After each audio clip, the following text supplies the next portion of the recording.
مرحبا أهلا النوادي. قال المؤلف رحمه الله: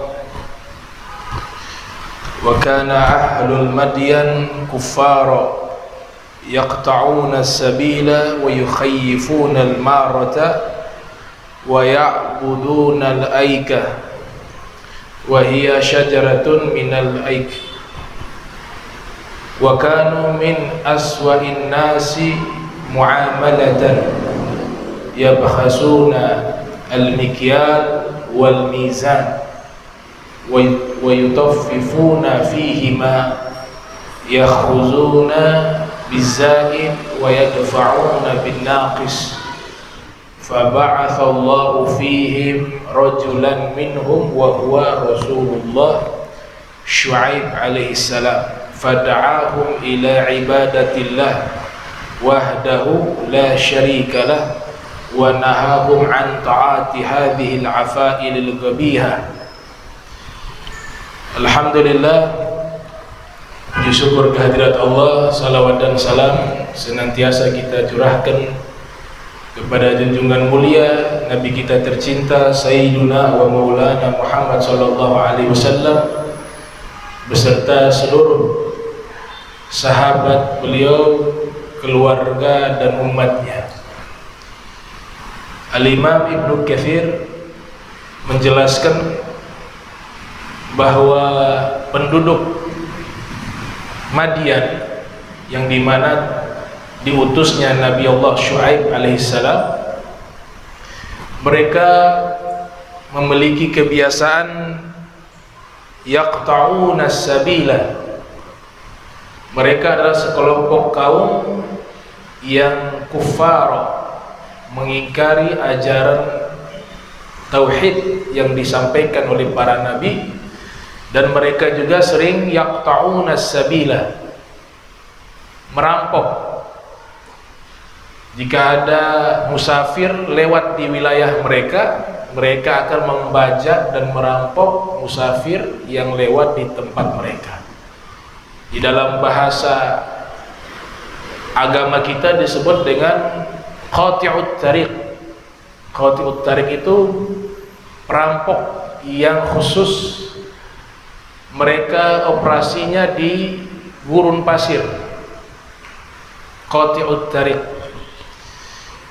Dan juga sering membuat rasa takut orang-orang yang lewat di wilayah mereka. Kebiasaannya Ahlul Madian menyembah kepada satu pohon yang dianggap sebagai Tuhan mereka. Jadi mereka ya'buduna al-aikah, itu menyembah pohon. Wa kanu min aswa'in nas muamalatan. Selain daripada keburukan-keburukan sifat yang mereka miliki yang sudah disebutkan tadi, mereka juga kelompok masyarakat yang sangat buruk interaksi sosialnya. Ketika mereka berdagang di pasar-pasar mereka, yabkhasunal mikyal, timbangan itu mereka kurangi takarannya, dan juga mereka mengambil keuntungan yang besar, namun barang yang mereka berikan timbangannya kurang. Jadi sudah ada sejak zaman dulu orang-orang yang curang di dalam berdagang. Nah, Nabi Allah Syuaib alaihissalam, Allah subhanahu wa ta'ala tugaskan beliau dakwah di dalam pasar, karena kaumnya Ahlul Madian seluruhnya melakukan praktik kecurangan di dalam berdagang, dan ini satu dosa yang sangat besar, sehingga Ibnu Jarir At-Tabari menyatakan di sini, ma fadla lakum min ribhi ba'da wafa'il kail wal mizan khairul lakum min akhzi amwalin nas bitadfif. Kita dagang, kita jual dengan harga yang tinggi dengan maksud mendapatkan keuntungan yang besar, itu lebih baik dibanding kita jual dengan harga yang murah tapi timbangannya kita kurangi.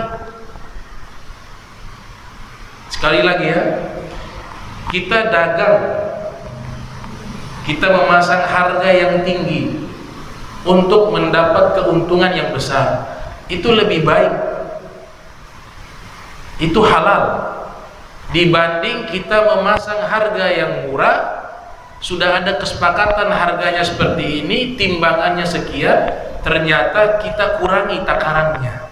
Itu lebih buruk dan itu dosa besar. Bahkan diturunkan wahyu satu surat khusus membahas tentang pedagang-pedagang yang curang di dalam menakar dan menimbang. Kita hafal semua ayat dan surat tersebut. Wailun lil mutaffifin. Wailun di dalam kitab Irsyadul Ibad, wadin fi jahannam, satu lembah di dalam neraka jahannam, namanya wailun. Sebagian ulama mengatakan nama neraka wail. Sebagian ulama menyatakan maknanya kalimat sumpah yang mengandung makna celaka. Wailun lil mutaffifin. Wailun bagi mutaffifin. Siapa al mutaffifin? Orang yang mengurangi timbangan di saat dia berdagang. 1 kilo ternyata bukan 1 kilo, atau mencampur minyak dicampur dengan air atau lain sebagainya, semuanya masuk ke ayat ini.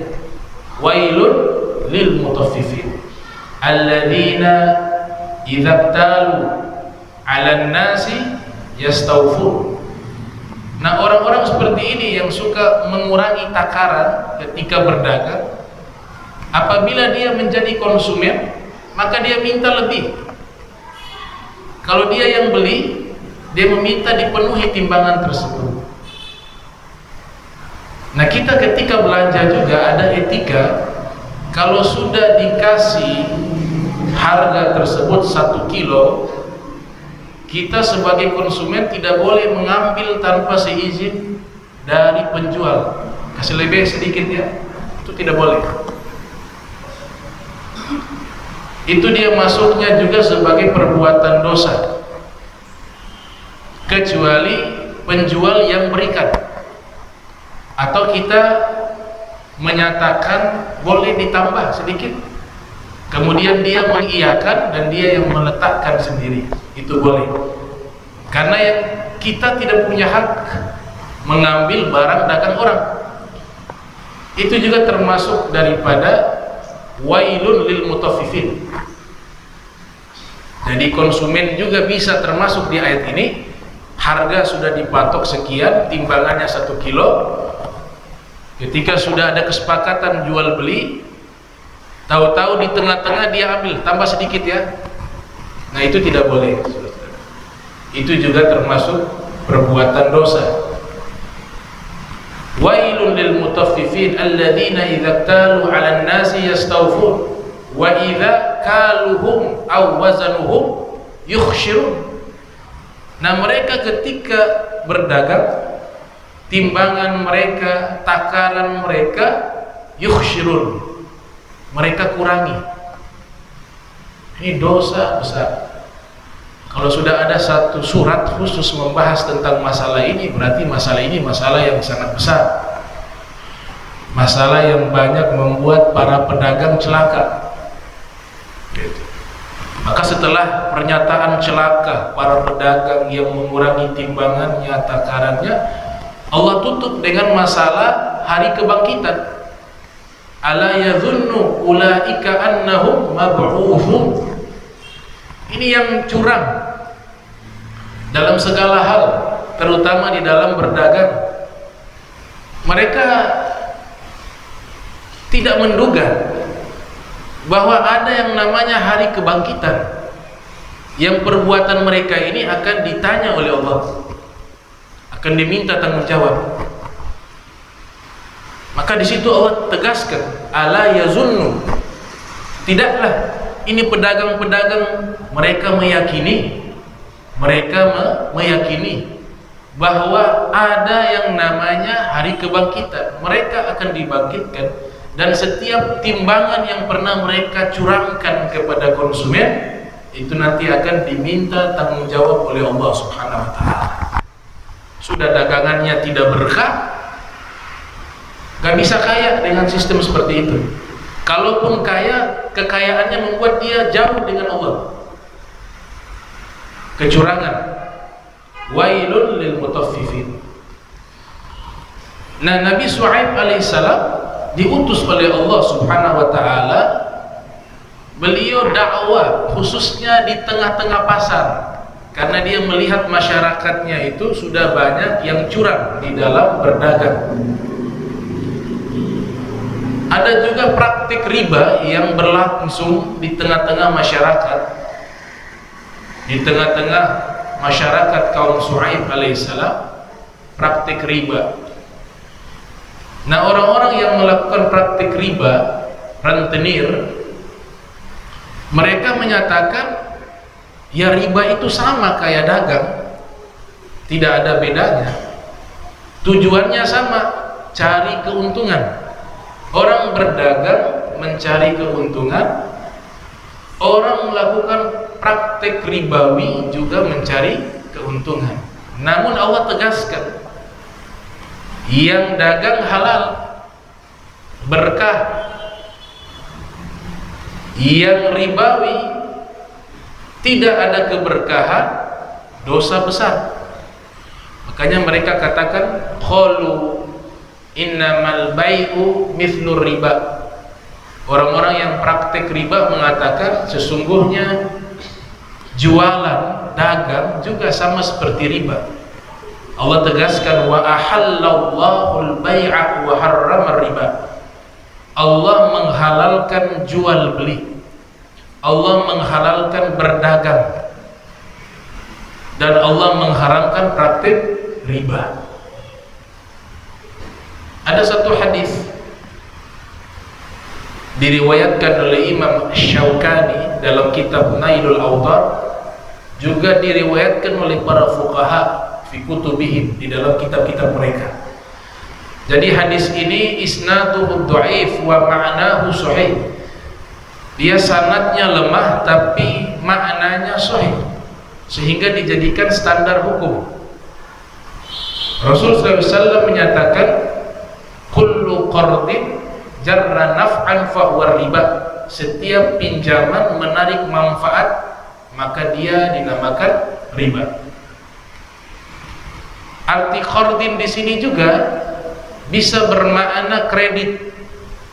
Kalau kredit itu halal, kita menjual satu barang harganya 10 juta, misalnya menjual motor bekas harganya 10 juta.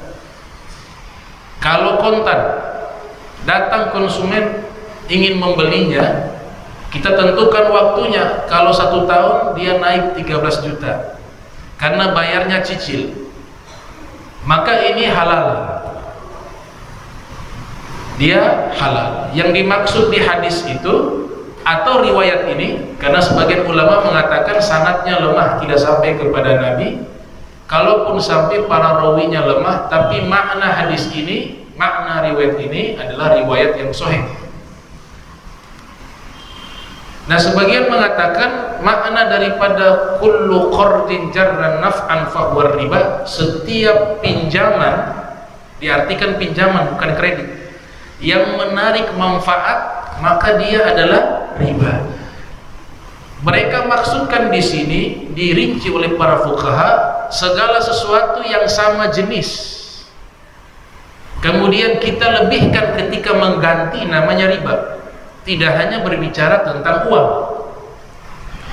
Saya meminjam beras kepada tetangga 1 kilo, meminjam beras kepada tetangga 1 kilo. Saya katakan besok saya ganti 1,5 kilo, itu juga namanya riba. Karena saya mengganti sesuatu yang jenisnya sama dan ada lebihnya. Lebihnya itulah yang namanya riba. Saya meminjam bawang 1 kilo, bawang merah. Besok saya katakan kepada tetangga saya, besok saya ganti bawang merahnya 2 kilo. 1 kilonya itu yang lebih, namanya riba. Jadi riba itu bukan hanya sifatnya uang, tapi juga benda. Bahkan juga sebagian ulama menyatakan jasa juga bisa menjadi riba. Jasa. Saya datang kepada seseorang meminjam uang, dikasih pinjaman 1 juta. Saya katakan nanti sebulan berikutnya saya ganti 1 juta. Plus, tambah plus. Plus, kamu punya rumah ini saya bersihkan. Berarti bonus dari gantinya. Nah, jasa ini juga riba. Jasa ini juga riba. Karena dia niatnya mengganti, ada lebihnya. Dan juga uang dengan uang. Uang dengan uang.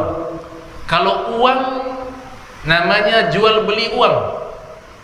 Dolar dibeli dengan rupiah itu halal. Karena beda jenis mata uang. Tapi kalau sama jenis rupiah dengan rupiah, contoh sederhana, banyak terjadi tatkala hari raya Idul Fitri sudah dekat. Kita menukar uang, kemudian uang itu ditukar, kita ambil yang 10.000, jumlahnya 1 juta.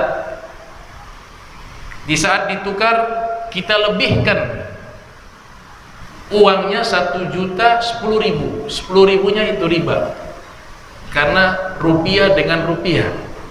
Tapi kalau beda mata uang, dia tidak masuk bab riba. Ini disebut dengan riba fadl. Namanya riba fadl.